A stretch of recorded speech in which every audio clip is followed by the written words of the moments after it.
इसलिए अपने इस अनुभव को भी खास ध्यान में रखकर हमारी पार्टी लोकसभा के आम चुनाव अकेले ही लड़ेगी। नमस्कार, आप देख रहे हैं नवभारत टाइम्स ऑनलाइन और मैं हूं आपके साथ कुलभूषण राजदेव।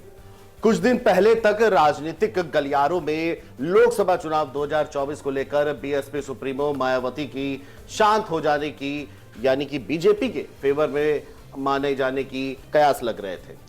समाजवादी पार्टी और कांग्रेस के समर्थक तो यही कहते हुए नहीं थक रहे थे कि मायावती अब खुल करके बीजेपी की बी टीम के रूप में काम कर रही है। लोकसभा चुनावों को लेकर बीएसपी में कोई हलचल न देखकर आम लोगों के भी ये भरोसा होने लग गया था कि वो हो सकता है कि बीएसपी जानबूझकर लोकसभा चुनावों में इस तरह का व्यवहार कर रही हो।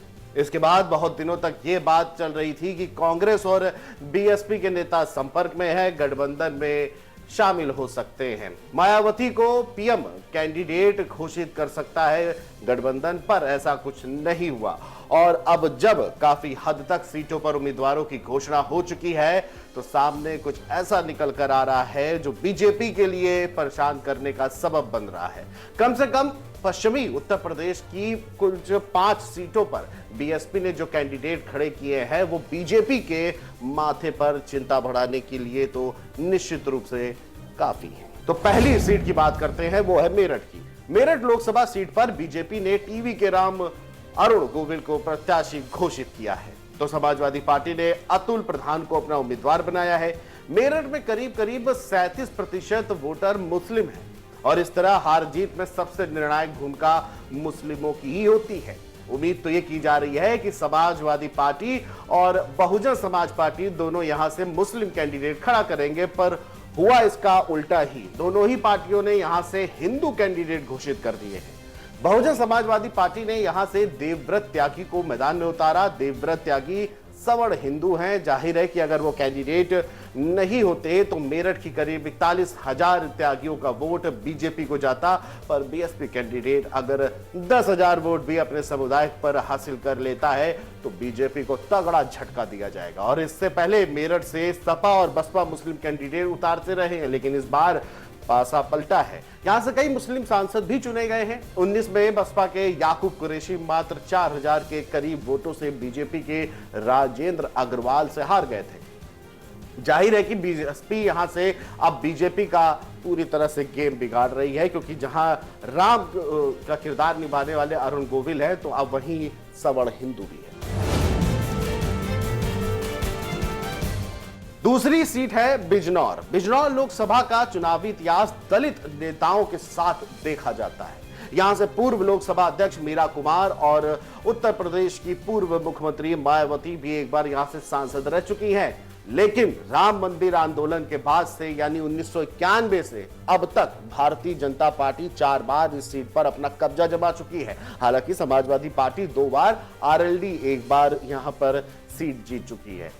वर्तमान में इस सीट पर बसपा का कब्जा है। मलूक नागर यहां से सांसद हैं। बिजनौर सीट बीजेपी ने अपने सहयोगी दल यानी आरएलडी को दी है।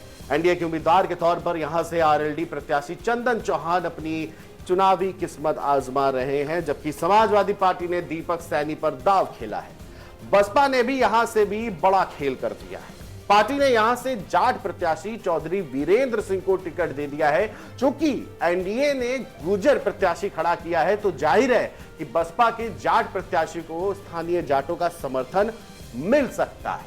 और यह सही है कि जाटों का वोट आरएलडी को जाता है, लेकिन यूपी की राजनीति की यह टेंडेंसी रही है कि अगर अपनी जाति का कोई कैंडिडेट किसी और पार्टी से है तो जाति के लोग उधर ही जाते हैं। बिजनौर में करीब 4.5 लाख से 5 लाख के बीच मुस्लिम वोट भी हैं। करीब इसी के आसपास दलित वोट भी हैं। 1.5 से पौने 2 लाख के आसपास जाट वोटर हैं। गुज्जर सबसे कम यानी 50 से 70-75 के बीच आ जाते हैं। और यही कारण है कि यहाँ मुस्लिम और दलित निर्णायक वोटर साबित होते हैं। अगर बीएसपी ने किसी मुस्लिम, दलित या पिछड़ी जाति को टिकट दिया होता तो बीजेपी को बहुत बड़ा फायदा होता, लेकिन जैसा कि बीजेपी मानकर भी ये चल रही थी, लेकिन ऐसा अब है नहीं।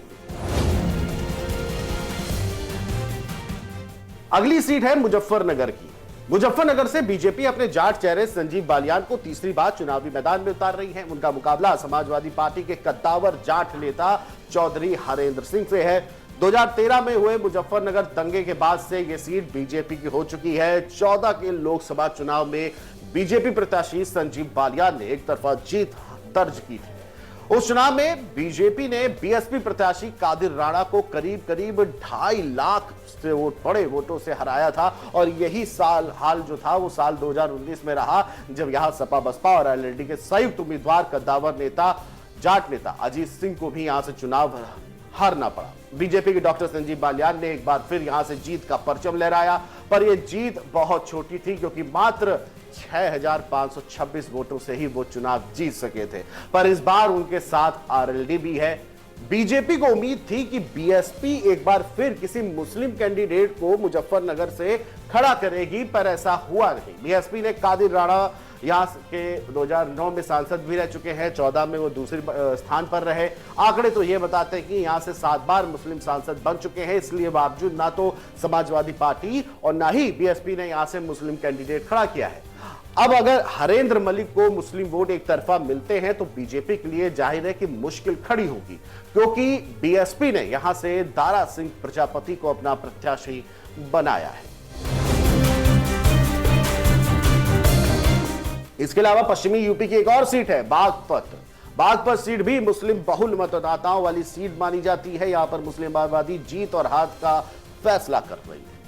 यहां से भी किसी दल ने मुस्लिम कैंडिडेट नहीं उतारे। एनडीए की ओर से इस सीट आरएलडी को सौंपी गई है। आरएलडी ने यहां से राजकुमार सांगवान को टिकट दिया है और निश्चित है कि जाट वोट तो एनडीए को मिलेंगे, पर मुस्लिम वोट एक तरफा समाजवादी पार्टी की ओर जाएंगे। यहां से भी बीजेपी का यही गणित था कि अगर बीएसपी मुस्लिम कैंडिडेट खड़ी कर देती है तो एनडीए कैंडिडेट को बढ़त मिल जाती।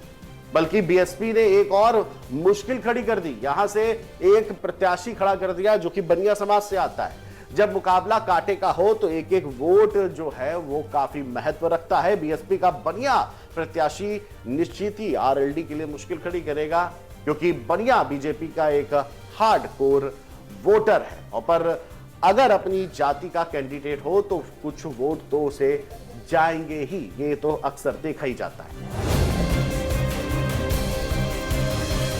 अब बात करते हैं आखिरी सीट लखीमपुर खीरी सीट पर बीएसपी का ब्राह्मण कैंडिडेट को लेकर के।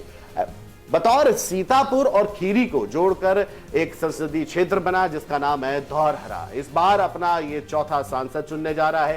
कांग्रेस ने यहां 2009 में पहली बार चुनाव हुए तो सबसे पहले अपना खाता खोला।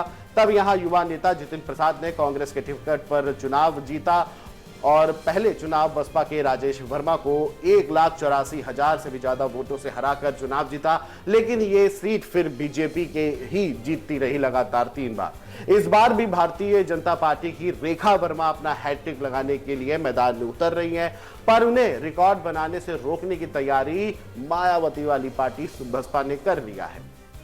समाजवादी पार्टी ने दूसरी बार पूर्व एमएलसी और पार्टी मुखिया अखिलेश यादव के करीबी आनंद सिंह भदौरिया को चुनावी मैदान में उतारा है धौरहरा से, जबकि बसपा ने यहां भारतीय जनता पार्टी के साथ खेल कर दिया है। क्यों खेल कर दिया ये भी सुनिए। बीएसपी ने भाजपा के ही एक बागी कैंडिडेट यानी श्याम किशोर अवस्थी को अपना यहां प्रत्याशी बनाया। दरअसल लखीमपुर खीरी का क्षेत्र ब्राह्मण बाहुल्य वाला है, यहां ब्राह्मणों की तादाद है। इसका फायदा भारतीय जनता पार्टी को पिछले 2 चुनावों में मिला है, लेकिन बीएसपी का ब्राह्मण कैंडिडेट बीजेपी का काम खराब कर सकता है, क्योंकि बीजेपी से ही बागी अवस्थी को यहां से बीएसपी ने टिकट दे दिया है। तो ये थी वो 5 उत्तर प्रदेश के पश्चिम की सीटें जहां पर भारतीय जनता पार्टी का खेल पूरी तरह से मायावती ने बिगाड़ दिया है। बहरहाल अभी के लिए इतना ही। देश दुनिया की तमाम बड़ी खबरों के लिए बने रहिए नवभारत टाइम्स के साथ। नमस्कार।